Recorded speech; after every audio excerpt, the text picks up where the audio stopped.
इस तरह से आप नजर आ रहे हैं, इतनी कॉन्सेप्ट बहुत तगड़ा बनाया हुआ है। सबसे पहले शुक्रगुजार हूँ अपने बड़े भैया जो कि बहुत ही अच्छे गीतकार, मतलब भोजपुरी के कहिए बेताज बादशाह अजीत मंडल भैया का लाइव का मेरा सबसे बड़ा गाना है भैया। आज तक मैंने इतना बड़ा गाना नहीं किया था और ये मैं सोचा भी नहीं था कि मैं इतना बड़ा गाना कर पाऊंगा। और छोटू भैया जो म्यूजिक डायरेक्टर, इतना अच्छा म्यूजिक उन्होंने बनाया। पहली बार मैं हिंदी गाने का प्रयास किया हूँ और काफ़ी अच्छा रहा, लोगों का रिव्यू बहुत अच्छा आ रहा है। तो दिल से मैं शुक्रगुजार हूँ, धन्यवाद देना चाहता हूँ अजीत भैया का और अनुपमा म्यूजिक का और छोटू भैया का।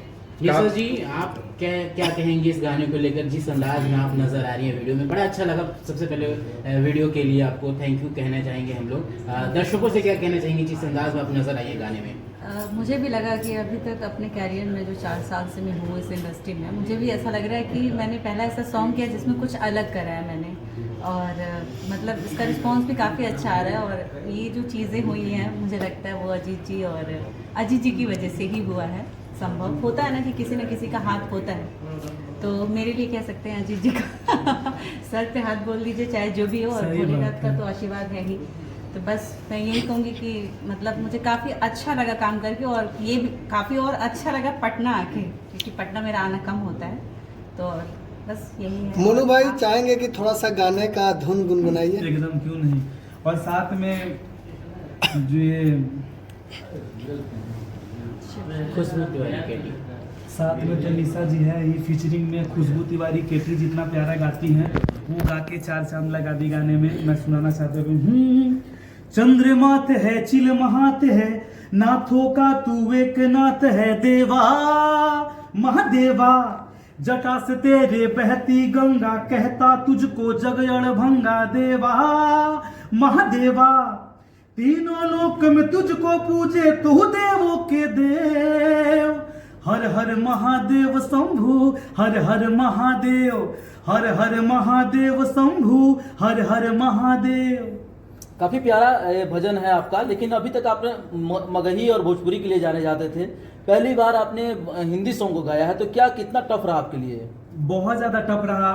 लग रहा है कि 2-3 घंटा में रिकॉर्ड हुआ था गाना। और बार बार अजीत भैया बैठे हुए थे, रिकॉर्डिंग छोटू भैया थे कि फिर से, क्योंकि भोजपुरी और मगही गाने वाले के लिए प्रोनाउंसिएशन जो होता है ना हम लोग, तो उसको सही उच्चारण नहीं कर पाते हैं। लेकिन बहुत ज़्यादा मेहनत करने के बाद ये गाना हद तक, अभी भी मैं अपने आप को परफेक्ट नहीं बोल सकता हूँ, लेकिन कोशिश किया तो अच्छा लगा और बहुत प्यार मिल रहा है। और मुझे जहाँ तक लगता है कि इस साल का पूरे भोजपुरी मगही में ये मेरा सबसे बड़ा गाना है। मतलब सभी सिंगरों से भी सबसे बड़ा मेरा ये गाना है। इस सीजन का बड़ा गाना कहा जाता है। इस सीजन का बड़ा गाना है। और देखिए, हिट ना हिट होना तो सब पब्लिक पे डिपेंड करता है, सबका प्यार आशीर्वाद चाहिए। लेकिन इस साल का मैं दावे के साथ कह सकता हूँ, इससे बड़ा गाना किसी सिंगर का रिलीज नहीं हुआ है। अजीत मंडल जी को लेकर क्या कहेंगे? जिस तरह से उन्होंने गाने की लिरिक्स एक लाइन जो है वो लिखी है, इससे पहले भी हमने उनके कई गाने देखे हैं, बड़े हिट रहे हैं। इस गाने को लेकर स्पेशली आप क्या कहेंगे? भैया को इसलिए कि पहले से ही भैया मुझे बहुत बोल रहे थे कि इस टाइप का मोनू, कुछ इस टाइप का करना है गाना। और ये लिरिक्स पहले से कुछ सोचे नहीं थे, एट ए टाइम स्टूडियो में बैठ करके और ये एट ए टाइम गाना बनाए। तो इसके लिए मैं उनको दिल से धन्यवाद देना चाहूँगा। निशा जी, जब इस तरह के गाने आते हैं और वो उस समय जब सावन का महीना शुमार पे हो, लोग देवघर या अलग अलग जगहों पे यात्रा कर रहे हो, तो ऐसे में इसकी खूबसूरती कितनी बढ़ जाती है? आप कैसे इसको देखते हैं? मैं खैर महादेव की भक्त हूँ, तो मेरे लिए तो ये बहुत बड़ी अपॉर्चुनिटी बोल सकते हैं। मेरे लिए भी ये सावन का बहुत बड़ा गाना है और बहुत प्यारा गाना है, जिसको अजीत जी ने बहुत प्यार से सजाया है। और बस क्या उम्मीद, इस गाने से क्या उम्मीद लगा कर रखे कि कितना बड़ा गाना बन सकता है? कुछ गाना बन क्या सकता है, गाना बहुत बड़ा है ऑलरेडी। और ये मैं चाहूंगी कि इन लोगों का सीजनली नहीं है, गाना कभी भी बजने वाला है। जैसे शिव भजन है, शिव तांडव, तो किसी भी ओकेजन में इसको बजा सकते हैं। सावन का गाना से पर्सनली होता है कि वो सावन में ही बजता है, लेकिन ये हर टाइम बज सकता है। और कब हिट हो जाए, किस लेवल का, कोई नहीं जानता इस टाइप का। लेकिन तो वही तो आप लोगों का प्यार चाहिए, आशीर्वाद चाहिए, पब्लिक का प्यार चाहिए गाने के लिए। सावन आ रहा है, कब जाइएगा दोनों आदमी जो है देवघर बाबा से भेंट करने? इतना खूबसूरत गाना सजाए हैं, बनाए हैं। बहुत जल्द जाएंगे एकदम। बुलावा जब होता है कि जब बुलावा आए तब इंसान चल पड़ता है। सावन है तो जाना ही है। जब बुला लेंगे बाबा। मोनू जी, इससे पहले हमने देखे हैं कि आप खेसारी जी के नाम पे अलग अलग जो भी नाम पे 100 मिलियन गाने गए हैं। अभी फिलहाल उस तरह की गाने चीजें चल नहीं रही। क्या आप अपना एफर्ट कम लगा रहे हैं, काम कम कर रहे हैं, या फिर आपको उस तरह से लिरिक्स या गाने नहीं मिल रहे हैं? सर, वो भी कभी कभी समय और सिचुएशन बनता है, जो गाना बड़ा बन जाता है। गाने के लिए तो हम लोग हमेशा गाते हैं, लेकिन देखिए फिर कुछ वैसा उस टाइप का लिरिक्स मिले, म्यूजिक मिले तो फिर से ब्लास्ट हो सकता है। मनोहर उर्मिला जी, अगर आपका गाना 100 मिलियन जाएगा तो क्या भंडारा कराएंगे? भंडारा का हम पूरा 5 बीघा जमीन सबके लिख देंगे, जितना भी लोग हैं यहाँ पे। निशा जी, आप बताएंगे एकदम हरी हरी चूड़ी और हरी हरी साड़ी में एकदम दिख रही है आज, इसका कुछ खास यही है कि सावन चल रहा है और मैं सावन का पूरा जितना भी सोमवार होता है 4-5 सारी व्रत रहती हूँ। एक आरोप लग रहा है मनोहर वेला जी पे कि मीडिया से काफी बच के आप रहते हैं आजकल। मीडिया से नहीं बच के रहते हम, कंट्रोवर्सी से मीडिया के सवाल से बच के रहते हैं। लेकिन ऐसा कुछ नहीं, आप लोग तो भाई हैं, शुरू से जहाँ मिलते हैं वहीं। अब होता है कि कुछ ऐसा, जैसे बीच में एक विवाद चल रहा था बहुत ज्यादा, वो अंजना सिंह और खेसारी भैया को लेकर के, तो उस चीज में मुझसे बहुत ज्यादा फोन आया, तो कुछ बोलना हम उचित नहीं समझे कि हम उसमें क्या बोल सकते हैं। नहीं, उस बीच में उस विवाद में सर आपका एक गाना आया था, मुआदी खेसरिया धांस के। अरे ऐसा नहीं था, वो गाने का बस वो एक लड़का वो पोस्टर बना के रिलीज किया था, ऐसा कुछ नहीं। वो गाना पुराना था, उस बस थंबनेल यूज हुआ था। तो कुछ कहना चाहेंगे उस पर? उस पे क्या कहना चाहेंगे, अब तो खत्म हो गया कहानी, तो उसका चर्चा नहीं, लेकिन क्या जिस तरह से आपने गाया था उसको कि मुआदी खेसरिया धांस हम के, कहने नहीं किए थे तो उस समय अंजना सिंह काफी ज्यादा भारी पड़ी थी खेसारी पे। टाइटल खाली था, टाइटल था, वो गाना अनुपमा नहीं म्यूजिक था। भोजपुरी से कितने गानों की कोलैबोरेशन है जो आपके साथ हुई है? अभी तो बैक टू बैक कंटिन्यू हम लोग का गाना आएगा। और अजीत मंडल जी को लेकर आप क्या कहना चाहेंगे, स्पेशली जिस तरह से इतनी भव्य जो गाने की शूटिंग हुई है, आज इस तरह से पटना में भी आप लोग दोनों एक साथ इकट्ठा हुए ये हैं। देखिए बहुत बड़ा रिक्स होता है, अगर कोई प्रोड्यूसर और कोई राइटर जो मुझे मानते हैं और एक सिंगर को लेकर कुछ इतना बड़ा सोचते हैं, तो ये मेरे लिए बहुत सौभाग्य की बात है कि इतना बजट लगा करके ये भी नहीं देखते कि वो गाना हिट होगा कि फ्लॉप होगा, लेकिन उन्होंने मेरे बारे में सोचा, तो वो मेरे लिए बहुत आदरणीय है। मैं उनको दिल से सम्मान करता हूँ भैया को, और ऐसे ही हमेशा वो प्यार बनाए रखें। मोनू भाई, आप खेसारी जी के बहुत करीबी हैं।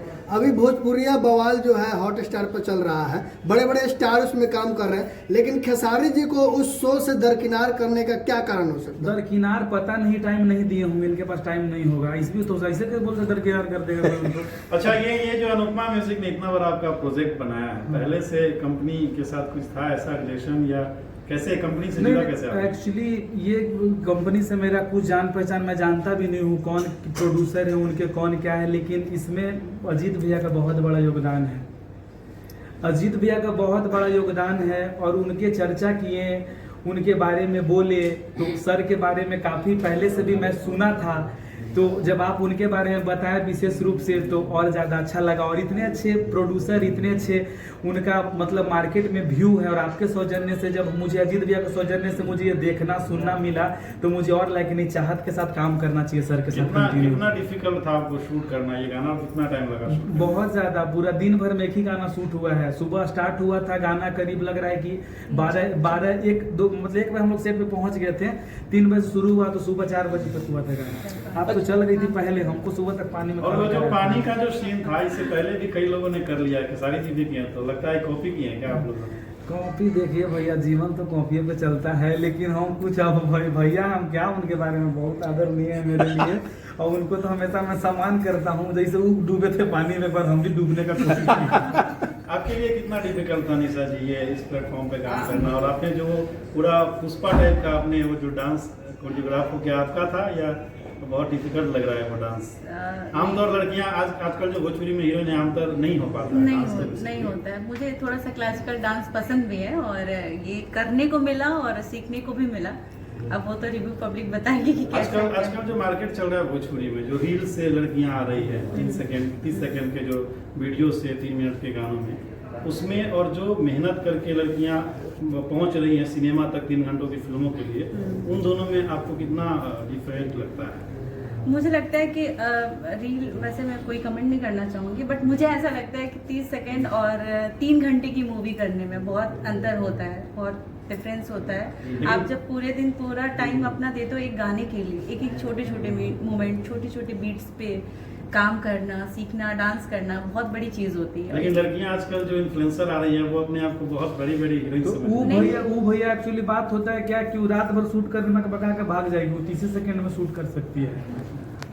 लेकिन वो लोग आजकल ज्यादा मानती गाना मेरी वजह से हिट होता है। नहीं, ऐसा नहीं, देखिए ऐसा नहीं है। उस इन्फ्लुएंसर में भी कुछ लोग ऐसे आर्टिस्ट हैं जो बहुत अच्छा काम करते हैं, नो डाउट, बट कुछ लोग हैं मतलब मैं नाम नहीं लूँगी किसी का, बट कुछ लोग हैं जो नहीं करते हैं। और मुझे लगता है कि आर्टिस्ट का पहचान उसके काम से होता है, रील से और चीज़ों से नहीं होता है। निशा मोनू जी जी, से भोजपुरी पहले भी- इंडस्ट्रीज में गाड़ियों के लेकर बड़ा कंट्रोवर्सी रहा। अभी खेसारी लाल यादव जी शायद 7 करोड़ की गाड़ी लिए हैं, इसके लेकर क्या कहना चाहेंगे? बहुत बहुत भैया को बधाई हो। पता नहीं दोबारा हमको भी मौका मिल जाए ऐसा गाड़ी लेने का। और क्या चाहेंगे, भोजपुरी में वगैरह को फॉर्च्यूनर लेता है तो लगातार फॉर्च्यूनर निकलता है। अभी रेंज रोवर का दौर चला है, भैया लिए तो कंटिन्यू हम लोग भी देखिए अब धीरे धीरे कोशिश करेंगे लेने के लिए। क्या कहिएगा, आप जो है अखिलेश कश्यप के बहुत करीबी हैं और जिस प्रकार से उन पे आरोप लग रहा है, लड़कियां जो है आरोप लगा रही हैं, क्या कहिएगा इसको वो लेकर? सब AI वीडियो है, जो रिकॉर्डिंग वायरल हो रहा है, वीडियो वायरल हो रहा है। AI वाला वीडियो ऐसा झूठा आरोप लग रहा है भैया पे। जहाँ तक मैं भैया से मिला हूँ, दिल के बहुत अच्छे हैं और बाकी पर्सनल मैटर तो हम उतना लेकिन नहीं रिप्लाई नहीं आ रहा है अखिलेश कश्यप जी के तरफ से, क्यों? रिप्लाई जैसे बहुत कुछ बातें होता है जो क्या रिप्लाई करेंगे, शांत होकर ही सब मसलों को लोग सुलझा लेते हैं। उसी तरह से अखिलेश भैया है। आप निशा जी, हमने देखा कि कई सारे बड़े स्टारों के साथ काम किया, अभी मोनू अलवेला जी के साथ आप आई हैं। कितना चैलेंजिंग होता है जब अलग अलग चीज़ें करना, यानी कि लोकगीत में आना, फिर इसके बाद भक्ति गानों में अलग थोड़ा चीज़ें आना, तो क्या चैलेंजिंग रहता है और उसको कैसे एक्सेप्ट करती हैं आप? चैलेंजिंग तो होता है, बट मैं मतलब मुझे ऐसा लगता है कि मैं हर चीज़ से सीख रही हूँ, कुछ ना कुछ सीखने को मिलता है। हर आर्टिस्ट के साथ अलग अलग चीज़ें सीखने को मिलती हैं, अलग अलग तरीके से काम करने को मिलता है, तो मुझे सीखना पसंद है और अच्छा लगता है मुझे।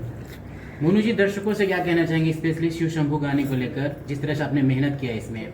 हम चाहेंगे कि इस गाने को आप लोग इतना बड़ा बनाइए, इतना प्यार दीजिए कि ये पूरा गर्दा मचा के पूरा सावन बजे, गाना एकदम हमेशा बजते रहे।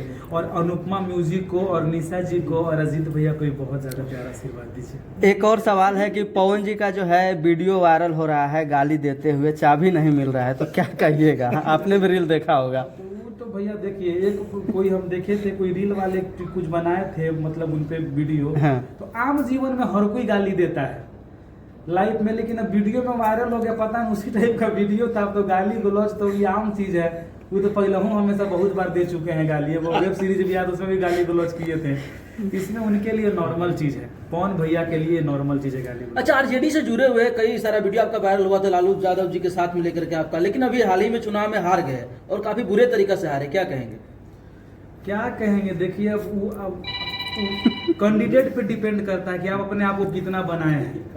अब कहिए कि उसमें बीजेपी भी हार गए, तो उनमें क्या कहिएगा? सबका अपना अपना है, जो जितना करेगा पब्लिक के लिए, पब्लिक देवता भगवान है, पब्लिक जिसको चाहेगा उसको चुनेगा, इसमें कोई प्रतिपक्ष नहीं है किसी के लिए। जिस तरह से हार हुआ, तीसरा नंबर पे आए हैं, तो क्या मान लिया जाए कि सबसे बड़ी विपक्ष पार्टी जो आरजेडी थी अब तीसरे स्थान पे आ रहे हैं, या फिर विपक्ष में से नाम उनका हट गया है? ऐसा कुछ नहीं है, उस टाइप का वो काम नहीं किए होंगे, या कुछ जनता को लगा होगा, जो बांकीपुर की जनता है, पब्लिक को, कि मुझे इस बार जनसुराज को सपोर्ट करना चाहिए, जनसुराज को वोट करना चाहिए, वो कुछ करेंगे बांकीपुर के लिए, तो लोग उनको समर्थन किए। प्रशांत किशोर के लिए आप क्या कहेंगे? मैं बहुत बहुत उनको बधाई देना चाहता हूं कि आप बांकीपुर से चुनाव जिस तरह से आप जीते हैं, उसी तरह से बांकीपुर के लिए आप कुछ करके दिखाइए, ताकि लोग आपको हमेशा से चुने, ताकि आपको इस बार अगर आपको जनता चुन के वहां का विधायक बनाया है, तो आप उस पर खड़े उतरिए, अपने कामों पे बांकीपुर के उस लेवल का बना दिए, ताकि हमेशा लोग आपको चुने। जाते जाते एक सावन का गाना जो है हो जाए, क्योंकि सावन की दूसरी सोमवारी आने वाली है।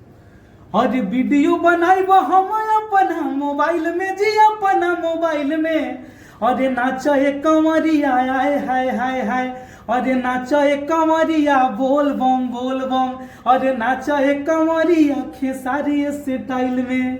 चलिए, बहुत बहुत धन्यवाद। चलिए सब